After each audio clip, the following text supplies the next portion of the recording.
ये कहानी पूरी तरीके से काल्पनिक है। कहानी के स्टोरी प्लॉट के लिए कुछ कुछ जगहों पे अंधविश्वास या काले जादू से जुड़े चीजें रह सकते हैं, जो कि सिर्फ और सिर्फ मनोरंजन के लिए है। किसी भी तरीके का अंधविश्वास, काला जादू या भय को बढ़ावा देना हमारा उद्देश्य नहीं है। ऐसा नहीं होना चाहिए था। ये सब फिर से हो रहा है।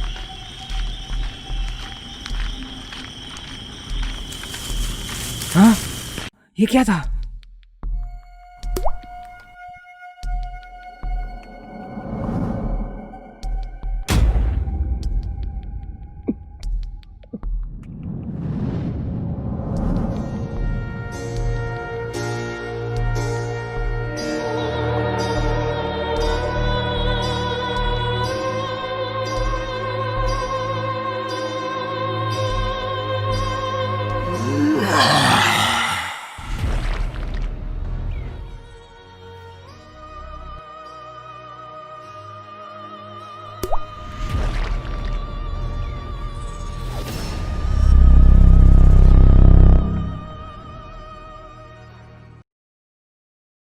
ओके, समझ गई। इस न्यूज़ को आज ही कवर करती हूँ।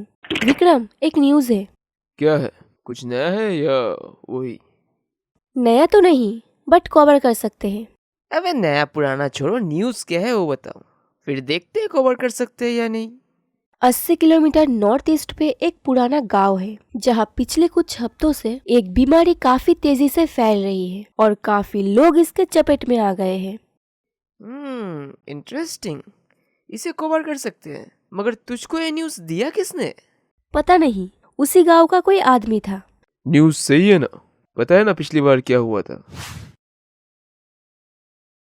ऐसा तो कुछ है नहीं साहब, किसने आपके साथ मजाक किया होगा। वो तो उस गांव पे जाकर ही पता चलेगा। विजयपुर, एक ऐसा गांव जहां पिछले एक हफ्ते से अचानक लोगों के बीमार पड़ने की खबर आने लगी। ये शायद किसी तरह का वायरस था, जिसके कारण उस छोटे से गांव में एक महामारी सी फैल गई थी, जो इतना खतरनाक था कि बस पिछले 7 दिनों में ही वहां के 8 से 10 इन्फेक्टेड लोगों की हालत ऐसी हो गई थी कि देख कर किसी का भी रूह कांप जाए।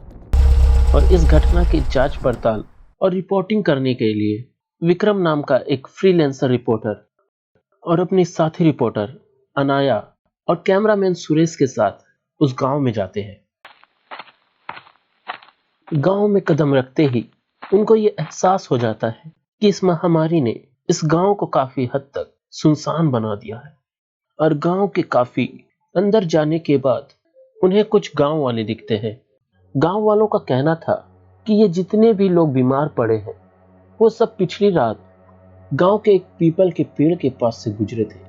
और उनका कहना है कि किसी ने उन पर हमला किया था, मगर किसी इंसान ने नहीं, बल्कि एक पिशाच ने उन बीमार लोगों की ये हालत एक पिशाच ने की है। और इस गांव पे किसी पिशाच का काला साया पड़ा है। रात होते ही ये गांव ठंडा पड़ जाता है। सभी गांव वालों को किसी शैतानी शक्ति की मौजूदगी का एहसास होता है, और इसलिए पिछले कुछ दिनों से सूरज डूबते ही सभी अपने घर चले जाते हैं और डर से कोई बाहर नहीं निकलता। विक्रम और उसके साथियों को गांव वालों से एक बुजुर्ग विनोद चचा का नाम पता चलता है, जो शायद इस चीज को लेकर ठीक से कुछ जानकारी दे पाएंगे। विक्रम, अनाया और सुरेश गांव के उस बुजुर्ग आदमी के पास जाते हैं और इस मामले के बारे में पूछताछ करते हैं।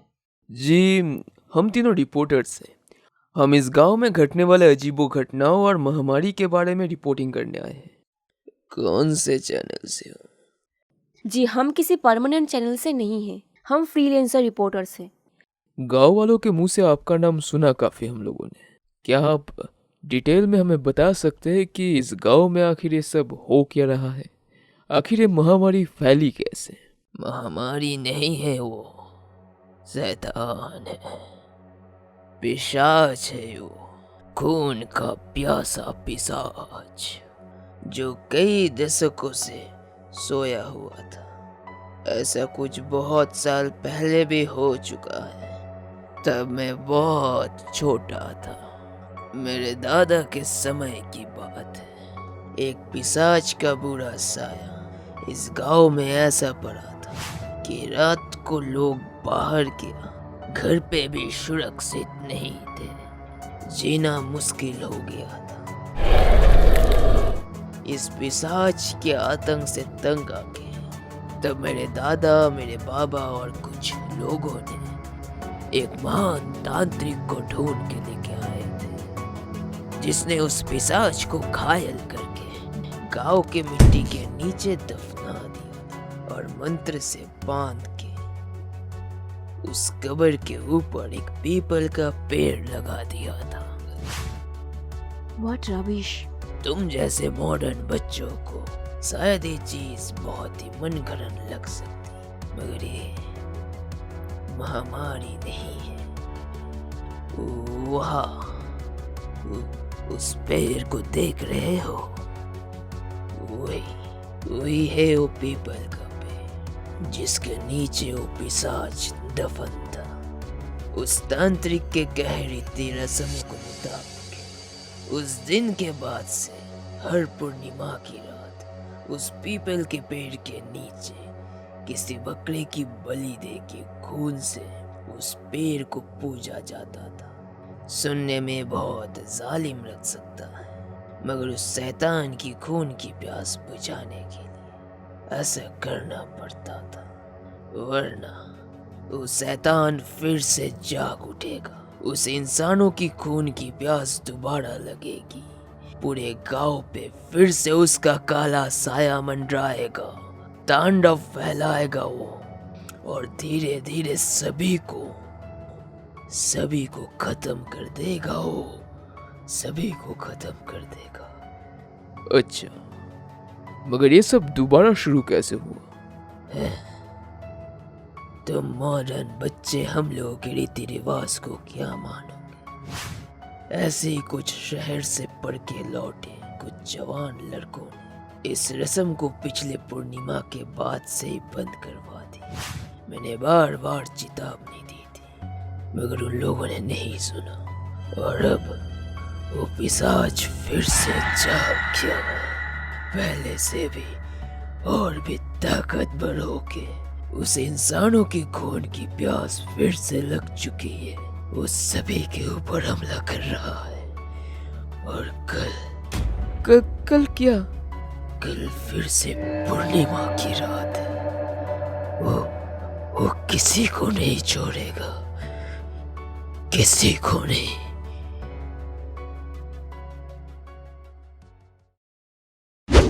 ये सब क्या बकवास है? इनसे पूछताछ करके कोई फायदा नहीं है। हमें उनके घर जाकर देखना चाहिए, जो लोग हाल ही में बीमार हुए हैं। शायद वहाँ से कुछ पता चल जाए। ये भी तो हो सकता है कि ये लोग जो कह रहे हैं वो सब सच हो। व्हाट? ओ नहीं सुरेश, अब तुम ये मत कहना कि तुम्हें इन सभी भूत पिशाचों में यकीन है। विक्रम, अनाया और सुरेश हाल ही में बीमार पड़े एक आदमी के घर जाते हैं। जी, क्या हम आपके पति को एक बार देख सकते हैं? जी साहब, मगर संभल के, उनके ऊपर पिशाच का साया है। उनके घर पहुंचकर उनको पता चलता है उस बीमार पड़े आदमी को घर के एक कमरे में बंद करके रखा है, और वो कुछ बोल भी नहीं रहा है। विक्रम और उसके साथी अंदर जाकर जो देखते हैं वो नजारा काफी भयानक था। उस आदमी का शरीर लगभग पूरा सूख चुका था। ऐसा लग रहा था मानो सच में कोई पिशाच उसका खून अभी भी पी रहा है। विक्रम उस आदमी से बात करने की कोशिश करता है। बाप रे जी, क्या आप कुछ बता सकते हैं कि आपके साथ हुआ क्या था? आप ऐसे बीमार कैसे हुए? आखिर क्या हुआ था उस रात?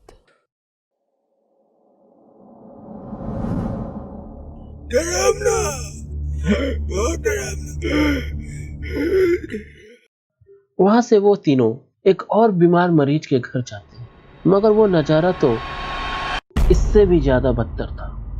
वो आदमी पिछले 4 दिनों से बीमार था, और वो सूख कर एक जिंदा कंकाल के रूप में बदल गया था। उनको कुछ समझ नहीं आ रहा था कि वो लोग सच्चाई कैसे पता लगाए। और शाम होने के बाद वो तीनों उस बुजुर्ग चचा के घर पे ही ठहरते हैं, क्योंकि चचा ने खुद उनको ठहरने के लिए बोला था। शाम के बाद से ही सच में पूरे गांव में एक अजीब सी ठंड पड़ने लगी थी। रात गहरी हो रही थी और पूरा गांव सुनसान पड़ा था। मगर इतने सन्नाटे में भी अनाया को नींद नहीं आ रही थी और वो उठकर खिड़की के सामने खड़ी हो जाती और आज की सारी बातों के बारे में सोचने लगती है। सोचते सोचते अनाया की नजर उस पीपल के पेड़ की तरफ जाती है और अचानक से अनाया को उस पेड़ पे कुछ दिखता है। शायद वो दो लाल आंखें थी।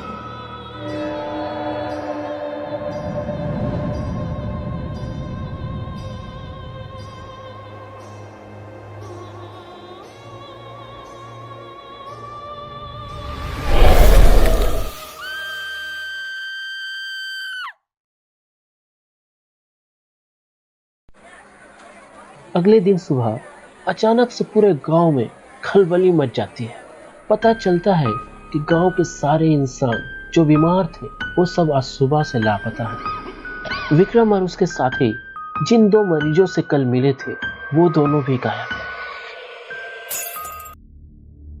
अनाया, ये घटना काफी मिस्टीरियस बनते जा रहा है। इसके पीछे का राज हमें पता लगाना ही होगा। क्या? हमें? क्यों? वैसे भी ये सब पिशाच की बातें सुनकर फट रहा है हमारा। ऊपर से ऐसे इन्वेस्टिगेशन वाला गेम ना खेला करो भाई। और आज पूर्णिमा भी है। देखो भाई, जो रिकॉर्ड किया है उसका रिपोर्ट बनाते हैं और निकलते हैं यहाँ से। ओ शट अप सुरेश।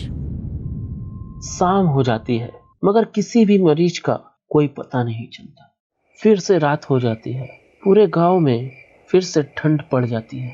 रात फिर से गहरी हो जाती है और आज भी अनाया को नींद नहीं आती। इन सारी घटनाओं को लेकर वो सोचती रहती है और आज फिर से उसी खिड़की के पास जाकर खड़ी हो जाती है। पहले वो पूर्णिमा की चांद को देखती है और फिर उस पीपल के पेड़ को।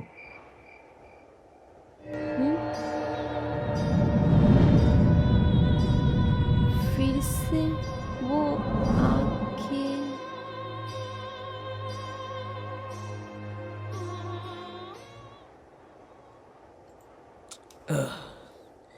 यार कितने मच्छर है यहाँ, सोने भी नहीं देते।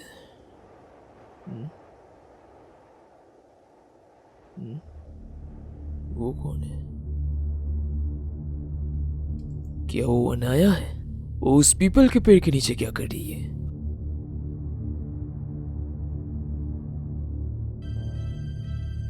अनाया, अनाया, तुम यहाँ क्या कर रही हो? अनाया, अनाया,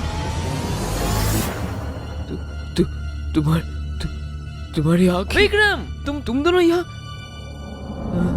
अनाया, मैंने कहा था। ओ नो, विक्रम, विक्रम, भाग, विक्रम भाग यहाँ से। ये अनाया नहीं है, हमें भागना होगा। विक्रम भाग।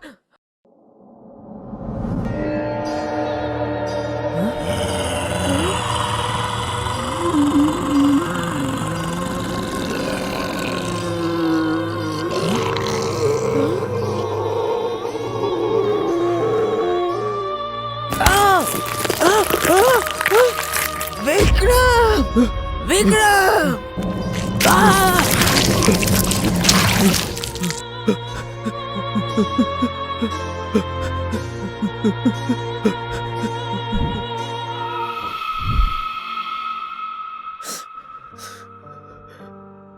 सुरेश, अनाया, ये क्या हो गया? अगर वीडियो पसंद आई है तो इसे लाइक करें और हमारे इस चैनल को सब्सक्राइब करना ना भूलें।